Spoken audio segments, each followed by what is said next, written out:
할렐루야. 서로 축복하십니다. 감사합니다. 네, 고맙습니다. 사랑합니다. 길게 뺍니다. 행복합니다.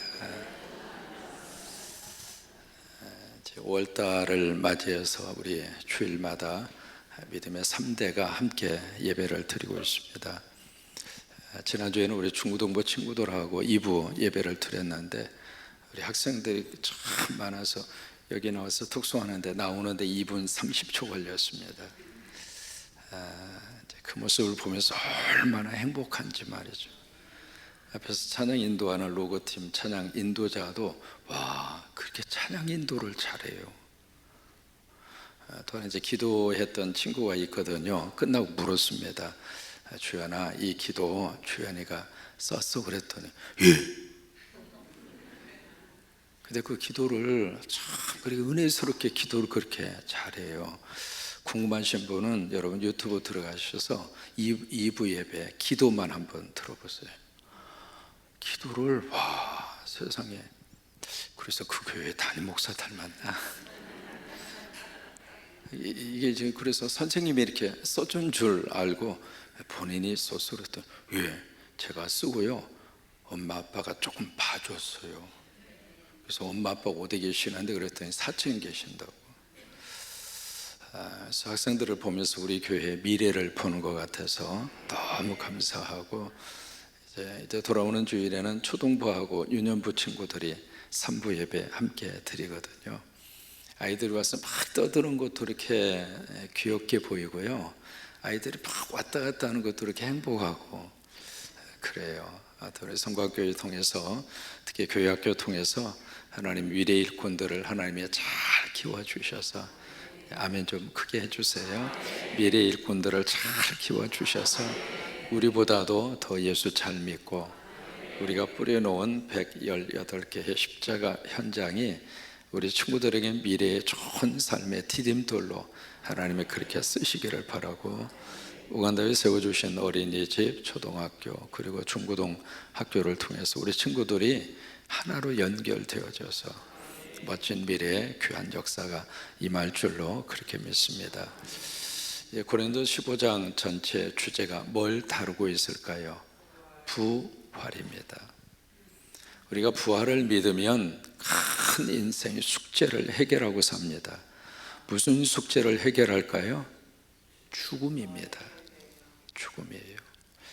사람이 살면서 이렇게 태어나는 것도 행복하고 참 감사하겠습니다만은 이렇게 세월이 지나고 나이 들어가고 몸에 병이 오고 또 사랑하는 사람이 내 곁에서 떠나가고 보내야 되고 그 속에서 가장 삶의 가장 엄청난 충격과 고통은 죽음이에요. 그런데 이 문제를 만약에 해결할 수 있다면 어떨 것 같아요? 오늘 하루의 삶이 기쁠 것 같아요? 슬플 것 같아요? 떠나보내면서도 흐르는 눈물이야 어찌할 수 없지만은 떠나보내면서도 뭔가 희망이 있잖아요. 아, 다시 우리 만나게 된다. 다시 우리 부활하게 된다. 그러니까 가는 사람의 입장으로서도 뭔가 애절함에 대한 문제, 떠나보내는 입장에서도 그 고통과 슬픔을 견디고 이룰 수 있는 힘을 어디서 우리가 받을 수 있겠는가? 부활입니다. 그러니까 몸에 질병이 찾아올 수 있을까요? 없을까요? 안 아프고 사는 사람 있어요?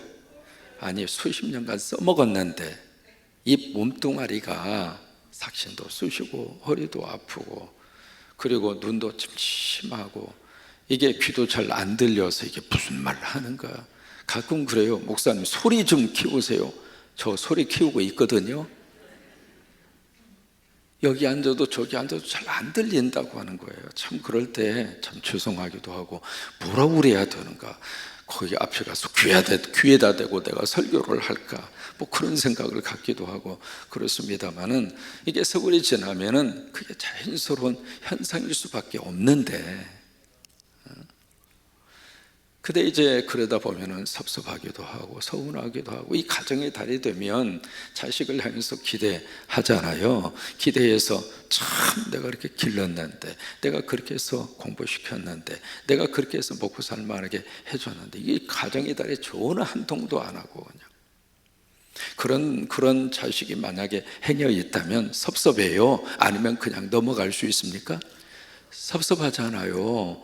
참 내가 이럴 줄 알았으면 그냥 내가 그렇게 안 할 건데 그냥 후회해보지만 이미 끝났잖아요. 이제 그런 마음이 들어서 너무 섭섭한데 그 섭섭한 감정이 가슴속에 팍 하고 박히면 그게 또 몸에 병이 된다 이 말이에요.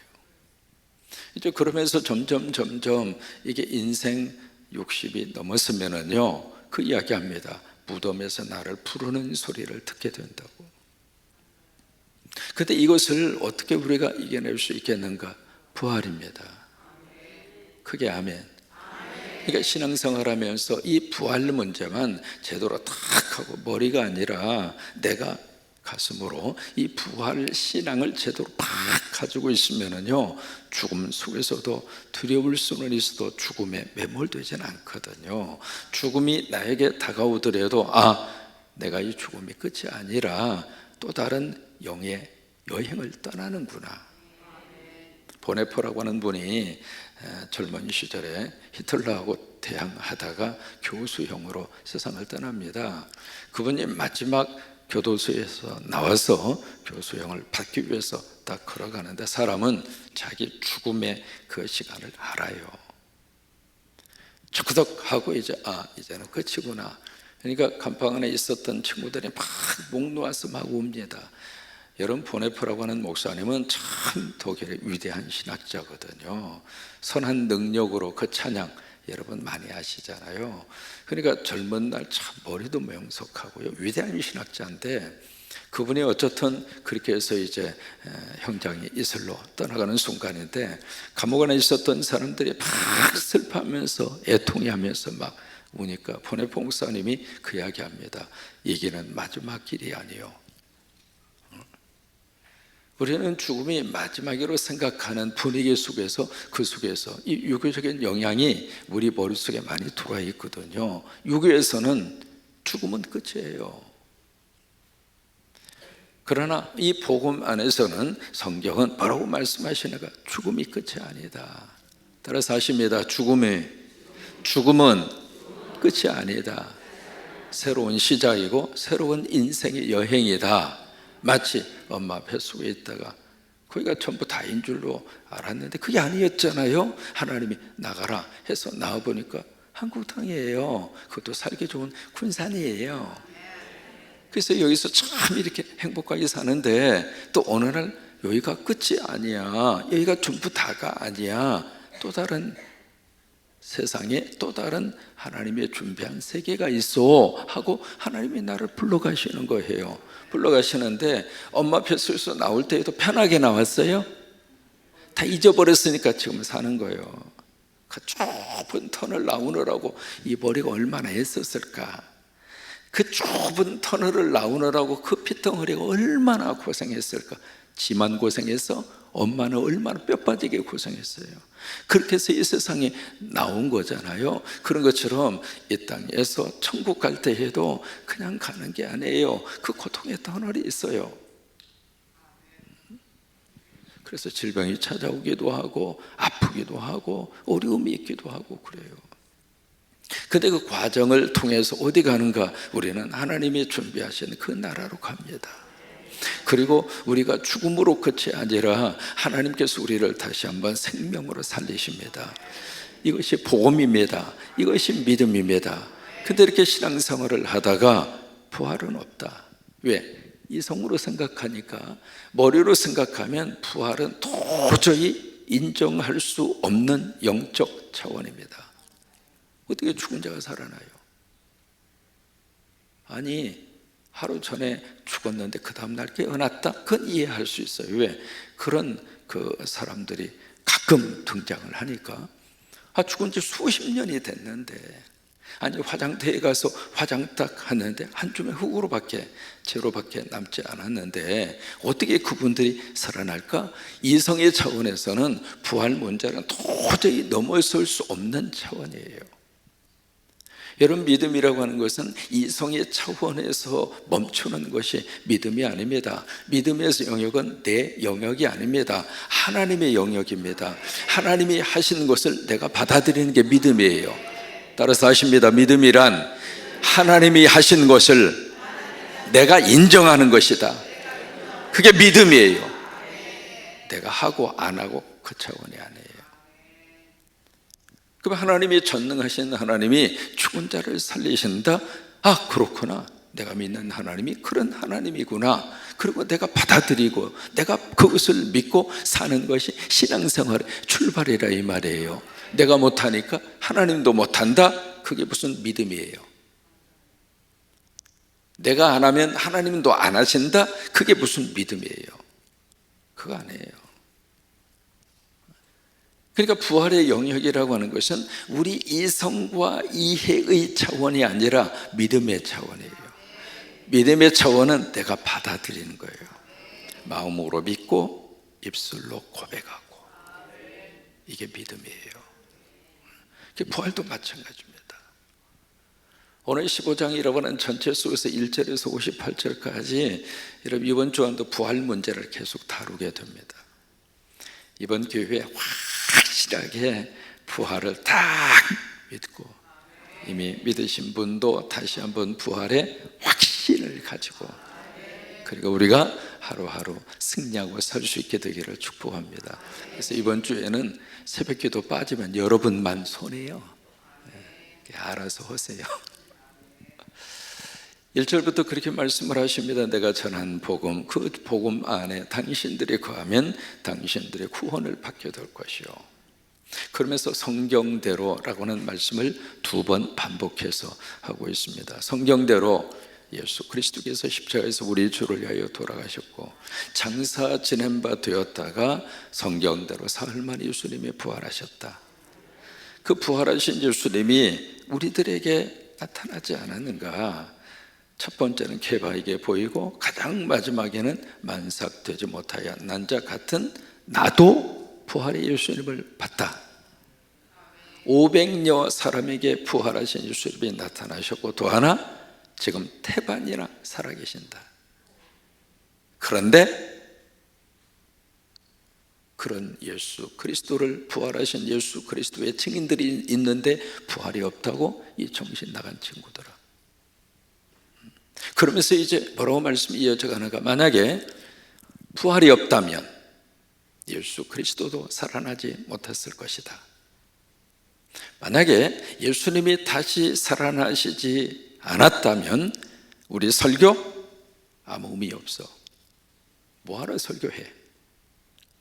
또 하나, 예수 믿는다고 하는 당신들의 믿음 말짱 꽝이지.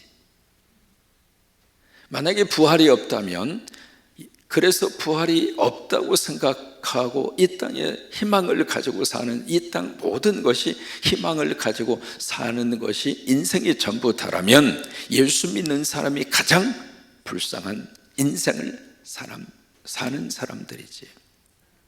부활이 없는데 뭐하러 새벽에 모여서 이렇게 예배하고, 부활이 없는데 뭐하러 교회를 그렇게 섬기고, 부활이 없는데 뭐하러 그렇게 십자가를 세워가고, 아무 의미 없다 이 말이에요. 지금 3담 논법으로 지금 부활에 대한 것을 그들에게 증언을 하고 있습니다. 오늘 본문도 만일 그리스도가 다시 살아나지 않았다면 2번이나, 이게 6번, 그 앞에 6번 나오거든요. 오늘 본문에서도 2번이나 더 강조하고 있습니다. 자, 보실까요? 29절입니다. 시작. 만일 죽은 자들이 도무지 다시 살아나지 못하면 죽은 자들을 위하여 세례를 받는 자들이 무엇을 하겠느냐? 어찌하여 그들을 위하여 세례를 받느냐? 이 부분은 여러분들이 이해를 잘 하셔야 돼요. 여기 죽은 자를 위하여 세례를 받는다? 과연 이게 가능할까? 여러분, 세례라고 하는 것은 누가 받아요? 본인이 본인의 입으로 고백하고 베푸는 것이 세례예요. 누가 대신 세례를 받아줄 수 있는 게 아니거든요. 근데 어떻게 죽었는데 죽은 그들을 위해서 세례를 받는다? 이게 과연 있을 수 있을까? 그래서 이게요, 잘 해석을 해야 돼요. 뭐냐면 이 부분에 여기 이제 죽은 자를 위하여라고 되어 있습니다. 위하여라고 되어 있는데 죽은 자를 위하여 세례를 받는다 그렇게 번역이 되어 있는데 그 말의 의미가 아니라 죽은 자들 위에서, 여러분 위하여와 위에서는 달라요. 무슨 얘기냐면 그 당시에는요 세례를 받는 것이 목숨을 걸어야 돼요. 제가 이제 전도사 시절에 네팔에서 온 친구가 한국에 와서 신학을 했어요. 그래서 네팔에 온 친구하고 잠깐 교제를 한 적이 있었는데 벌써 그 당시에 70년, 내가 70년도가 되게 70년, 80년도입니다. 그 당시만 하더라도 네팔은요 세례를 받으면, 세례 받는 것이 발각이 되면 그 자리에서 바로 체포가 됐습니다. 이 세례를 어떻게 받느냐 그랬더니 몰래 소풍 가는 것처럼 위장을 해요. 그래서 산속 깊이 들어가서 거기서 이제 세례를 베풀고 세례를 받고 거기서 멀리 떨어진 그 지역에서 망을 본다는 거예요. 그게 이제 70년, 80년대 네팔의 상황이었거든요. 여러분 지금 이슬람권에서 세례를 베풀고 세례를 받는다, 괜찮을 것 같아요? 이렇게 표현해 볼까요? 북한에서 세례를 베풀고 세례를 받는다, 괜찮을까요? 제가 북한에 갔을 때 저에게 정식으로 요청을 했습니다. 세례를 좀 베풀어 달라고. 그러면 우리는 지금 이 세례 베풀고 세례 받는 것이 아무 일이 일어나지 않는데 오히려 감사하고 오히려 하나님 앞에 영광을 돌리는데 북한에서 세례를 베풀고 세례를 받는다, 목숨 걸어야 돼. 그렇게 해서 많은 사람들이 순교를 당하고 죽었습니다. 세례라고 하는 것은 곧 죽음이었습니다. 그러니까 여기에 그 세례를 받고 죽은 자들 그 위에서, 그 바탕 위에서 나도 세례를 받는다 이 말이에요. 그러면 세례를 받으면 곧 죽음이에요. 만약에 부활이 없다면 목숨까지 걸고 세례 받아야 할 이유가 뭐냐? 이해가 되세요? 29절이 그런 의미입니다. 목숨을 걸고 세례를 받았던 그들 속에 뭐가 있는가? 난 부활한다. 그러니 내가 예수 믿고 세례 받다가 내가 죽어도 난 이 세례를 거부하지 않겠다. 그래서 세례를 받는다 이 말이에요. 그래서 29절이 그런 의미를 가지고 있거든요. 그걸 이해하시면서 29절을 다시 한번 읽습니다. 시작. 만일 죽은 자들이 도무지 다시 살아나지 못하면 죽은 자들 위에서라고 그렇게 한번 바꾸어서 읽어보세요. 죽은 자들 위에서, 그 토대 위에서 세례를 받는 자들이 무엇을 하겠느냐? 어찌하여 그들 위에서 세례를 받느냐? 이해가 되셨어요? 30절 좀 어렵죠? 그래서 위하여로 읽으시면 이해가 안 돼요. 죽은 분들 그 토대 위에서 나도 세례를 받는 그들을 위해 세례를 받을 수 있는 용기가 있었고 세례를 받으려고 하는 마음을 그들이 가지게 되는 것. 부활이 있으니까. 부활이 없다면 그런 짓 안 한다 이 말이죠. 30절 시작. 또 어찌하여 우리가 언제나 위협을 무릅쓰리요. 여기 언제나라고 하는 단어입니다. 매일매일마다 우리는 누구냐면 바울과 실루아노와 디모데입니다. 이번에 순례했던 분들은 이 내용을 이해할 겁니다. 매일매일마다 이 선교를 하고 전도를 하고 복음을 전가했던 그들은 매일매일이 위험이었어요. 그 위험의 상황을 고린도 후서 11장에 가시면 사도 바울이 거기다가 쭉 기록을 했습니다. 한번 찾아가 보실래요? 고린도 후서 11장 23절 이하거든요.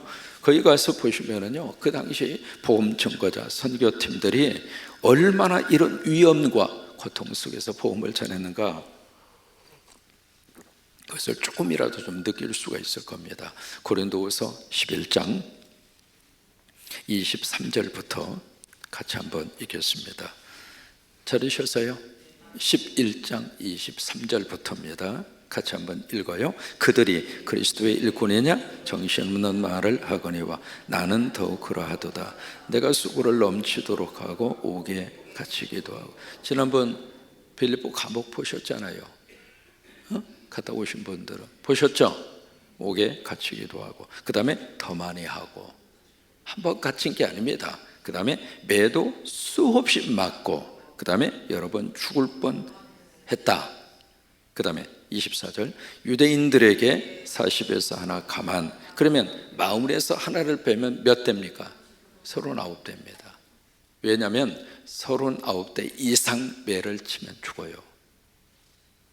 그래서 마흔에서 하나를 뺀 거예요. 39번의 그 매를 몇 번 맞았냐면 5번 맞았어요. 25절, 3번 태장으로 맞고, 1번 돌로 맞고, 3번 무슨 놈에 계속 맞기만 하잖아요. 여기서 맞고 저기서 맞고 저기서 맞고, 그 다음에 3번 뭘 해요?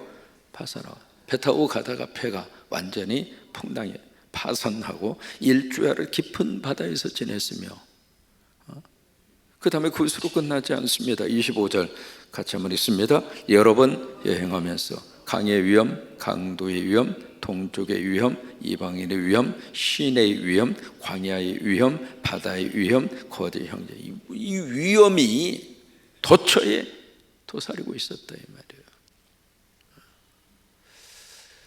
이게 2000년 전에는 무슨 법질서가 확립이 되어져 있지 않았기 때문에 법이 없어요. 2000년 전에는 강도 때들이 뭐 출몰하는 것이 빈번했고요. 2000년 전에는 이게 오솔길 걸어가다가 누가 낚고쳐서 하면 그게 끝나버린 거예요. 근데 그런 위험 속에서 1차, 2차, 3차에 걸쳐서 이번에 여행하면서 투르키에서 그리스까지 쭉 한 바퀴를 돌았거든요. 돌았는데 이게 비행기 타고 버스 타고 그러면서도 그냥 여기저기 힘들고 막 어렵다고 그랬는데 다 걸어서 그 토르스라고는 산맥을 넘었고요. 걸어서 거기 그 투르키 그 지역을 쭉 다니면서 비시디아 안디옥부터 시작을 해서, 어디서부터 시작이 됐느냐면 이쪽에 수리아 안디옥에서 시작을 했어요. 지금 이제 이스라엘 바로 위에 있는 거기에 레바논, 시리아, 거기서부터 걸어간 거예요. 우리는 그 이스탄불 거기서부터 시작을 했지만 바울은 거기서부터 훨씬 더 밑에서 비시디아 안디옥, 수리아 안디옥 거기서부터 시작을 한 거예요. 그러니까 이런 모습들을 여기 기억을 하면서 다시 15장으로, 고린도전서 15장으로 넘어가셔서 30절에 그거예요. 또 어찌하여 우리가 언제나 위협을 무릅쓰려요. 그 많은 매일매일 그 위협을 우리가 전라도 말로 못담지 위험을 무릅쓰고 복음을 전할까? 왜? 무엇 때문에? 부활이 없다면 우리가 뭐하러 저기를 하겠느냐 이 말이에요. 31절 말씀에 형제들아, 여기에 또 들어가야 되겠죠? 누가 들어가야 돼요? 형제 자매들아. 고린도 교회 교인들을 그렇게 부르는 거예요. 내가 그리스도 예수 우리 주 안에서 가진 바 너희에게 대한 나라의 자랑을 두고 단언하노니, 뭐냐면 내 형제 자매들아, 당신들은 내 자랑이요, 그 말이에요. 내 자랑인 고린도 교회 교인들아, 당신들에게 내가 분명하게 한마디 하겠다, 그 말이에요. 여러분, 차목사 입장으로서는 저의 자랑이 여러분입니다. 성광교회 교인들이 목회자 차상영 목사의 자랑입니다. 아멘. 여러분들이 신앙생활 잘하시고 하나님으로부터 복을 받고 기적을 체험하고 가정이 잘 되고 자녀들이 잘 되면 목사로서 참 행복해요. 그러니까 이 목회하는 목사 입장으로서는 내가 담임하고 있는 교인들이 내 자랑이라 그 말이에요. 중고등부 친구들 보면서 나는 내 자식처럼 그 자랑스러워요. 막 그렇게 찬양하고 막 하려고 하는 그 모습 보면 그렇게 자랑스러워요. 아멘. 그러니까 여기 바울도 그 고린도 교회 성도들을 보면서 내 자랑인 당신들 앞에 내가 분명하게 한마디 한다. 나는 날마다 죽는다. 이게 무슨 말이냐면 나는 날마다 죽음과 직면하는 삶을 살고 있다. 왜? 아까 여러분 보셨잖아요. 고린도후서 11장 23절 25절의 말씀. 그런 위험 속에서 나는 매일매일 죽음을 맞닥뜨리면서 나는 이 사역을 하고 있어. 그러면서도 내가 이 복음을 증거하는 이유는 부활이 있기 때문이다. 그것이 없다면 내가 뭐하러 이 짓을 하겠는가? 여러분, 이 말을 하고 있는 바울의 심정을 이해하십니까? 답답하기도 하고 안타깝기도 하고. 32절입니다.